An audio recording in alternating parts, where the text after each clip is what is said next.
السلام علیکم۔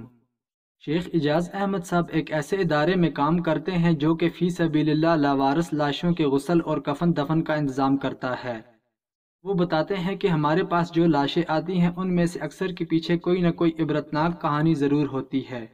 آج میں آپ سے ایسی ایک لاش کا واقعہ شیئر کرنا چاہتا ہوں جس میں آپ لوگوں کے لیے سبق ہے اور نوجوان نسل کے لیے نصیحت۔ جنوری 2018 کی بات ہے، ایک دفعہ ہلکی بارش ہو رہی تھی، سخت سردی کا موسم تھا۔ ہمیں سیالکوٹ کے ایک پوش علاقے کا بتایا گیا کہ وہاں بلدیہ کے ایک ڈبے کے پاس ایک لاوارث لاش پڑی ہے۔ ہمیں یہ اطلاع پولیس کی طرف سے دی گئی تھی۔ پولیس نے وہ لاش اٹھا کر قانونی کارروائی مکمل کرنے کے بعد لاش ہمارے حوالے کر دی تھی۔ مرنے والا بھوک یا پیاس سے نہیں بلکہ ٹھنڈ سے مر گیا تھا۔ مجھے حیرت اس بات کی تھی کہ اتنے رئیس لوگوں کے بیچ میں ایک شخص اس وقت ٹھنڈ کی وجہ سے مر گیا اور کسی کے ضمیر نے اس سے ملامت تک نہیں کیا۔ کسی کے دل میں اتنا احساس یا انسانیت نہیں تھی کہ لاش پر کپڑا ہی ڈال دیتے۔ خیر ہوتی بھی کیوں، اگر انسانیت ہوتی تو مرنے والا شاید مرتا ہی نہ، کیونکہ اگر اس کو رہنے کے لیے کوئی گرم جگہ دے دی جاتی، گرم کپڑا اوڑھنے بچھونے کے لیے دے دیا جاتا تو شاید وہ ٹھنڈ سے مرتا ہی نہ۔ خیر ہم نے لاش وصول کی۔ پولیس والوں کی طرف سے بتایا گیا کہ لاش کے ورثاء کہیں ناردرن ایریاز میں گئے ہوئے ہیں، ان کی واپسی 2 دن بعد ہے۔ ان تک پیغام پہنچانے کی کوشش کی گئی ہے لیکن ہم ناکام رہے ہیں۔ ساتھ ہی ہم کو ان کا رابطہ نمبر دے دیا گیا اور کہا کہ آپ اس نمبر پر رابطہ کرنے کی کوشش کرتے رہیں۔ جیسے ہی آپ کا رابطہ ہو جائے تو ان کے کہنے کے مطابق لاش کے متعلق انتظامات کر دیں۔ ہم نے نمبر لے لیا اور کسی نہ کسی طرح سے ان سے رابطہ کر لیا۔ خیر ہم کو انہوں نے یہ نہیں بتایا کہ وہ ناردرن ایریاز میں ہیں، لیکن انہوں نے یہ بتایا کہ وہ اس وقت گھر سے دور ہیں اور ان کو آنے میں 1-1.5 دن لگ سکتا ہے۔ انہوں نے ہم کو اپنا ایڈریس وغیرہ بتا دیا اور بتایا کہ وہ کل شام تک آ کر لاش وصول کر لیں گے۔ ساتھ ہی انہوں نے ہمیں اپنے گھر کا ایڈریس بھی لکھوا دیا۔ ہم نے لاش کو سردخانے منتقل کیا اور ان کا انتظار کرنے لگے۔ خیر 1 سے 2 دن گزر گئے لیکن وہ لوگ نہ آئے تو ہم نے دوبارہ رابطہ کرنے کی کوشش کی مگر ان کا نمبر مسلسل بند جا رہا تھا۔ ہم نے مزید 1 دن انتظار کیا مگر ان کی طرف سے کوئی رابطہ نہ کیا گیا، نہ ہی ہمارا ان سے کوئی رابطہ ہو سکا۔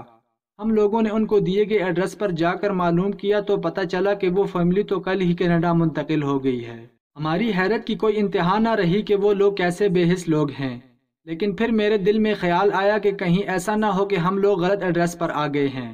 ہم نے پھر ان کو لاش کے متعلق بتایا، ان کو میت کی تصویر دکھائی تو انہوں نے بتایا کہ لاش یہاں رہنے والے لوگوں کے بزرگ کی ہے، یہ سونے کے کاروبار سے منسلک ہے اور میت کا نظر آنے والا چہرہ اس کے باپ کا ہے، لیکن ایک عرصے سے اس شخص نے اپنے باپ سے قطع تعلق کیا ہوا ہے اور باپ کو گھر سے نکال رکھا ہے۔ اس کا باپ اکثر اسی گلی میں آتا رہتا ہے اور اس کو منانے کی کوشش کرتا رہتا ہے، لیکن اس نے اپنے ملازمین سے کہہ رکھا کہ اگر اس کا باپ اس کے گیٹ کے قریب بھی آئے تو اس کو دھکے دے کر یہاں سے دور کر دیا جائے، اور شاید اس رات بھی اس کا باپ یہاں آیا ہوگا اور اس شخص نے ملازمین کے ذریعے اپنے باپ کو دھکے دے کر یہاں سے باہر پھینکوا دیا ہوگا۔ اور کیونکہ بارش برس رہی تھی، ٹھنڈ بہت زیادہ تھی، اس کے پاس ٹھنڈ سے بچنے کے کوئی انتظامات نہیں تھے، اس لیے وہ بارش میں ٹھنڈ کی وجہ سے ٹھٹر ٹھٹر کر مر گیا۔ مجھے یہ جواب سن کر کپکپی طاری ہو گئی۔ وہ کپکپی ٹھنڈ کی وجہ سے نہیں بلکہ خوف خدا کی وجہ سے تھی، اور میں سوچ رہا تھا کہ اس شخص کا کیا انجام ہوگا جس نے اپنے باپ کو اس طرح ذلیل و رسوا کر کے اس دنیا سے رخصت کر دیا۔ خیر میں واپس آیا اور اپنے عملے سے کہا کہ لاش کی تدفین کا انتظام کیا جائے اور نماز جنازہ کا اعلان کر دیا جائے۔ یوں میں نے نماز جنازہ کروا کے لاش کو دفن کر دیا اور بعد میں اس بات پر تحقیق جاری رکھی کہ آخر ایک بیٹا اپنے باپ سے اس طرح متنفر کیوں ہو گیا۔ تقریباً 4 ماہ کے بعد مجھے یہ سارے حقائق ملے کہ وہ شخص جو مر چکا ہے، اللہ تعالیٰ اس سے راضی ہو، وہ پولیس کا ملازم تھا اور انتہائی زیادہ رشوت خور تھا۔ اس کی عادت تھی کہ ایسے بے گناہ لوگوں کو پکڑ کر تھانے لاتا جن کو قانون کے بارے میں اتنا علم نہیں تھا، ان پہ جھوٹے کیس درج کرتا، ان سے تگڑی رشوت وصول کرتا ہے اور پھر ان کو چھوڑ دیتا ہے۔ لوگ اسے اپنے گھر اور گھر کا سامان بیچ کر بھی رشوت دیتے تھے۔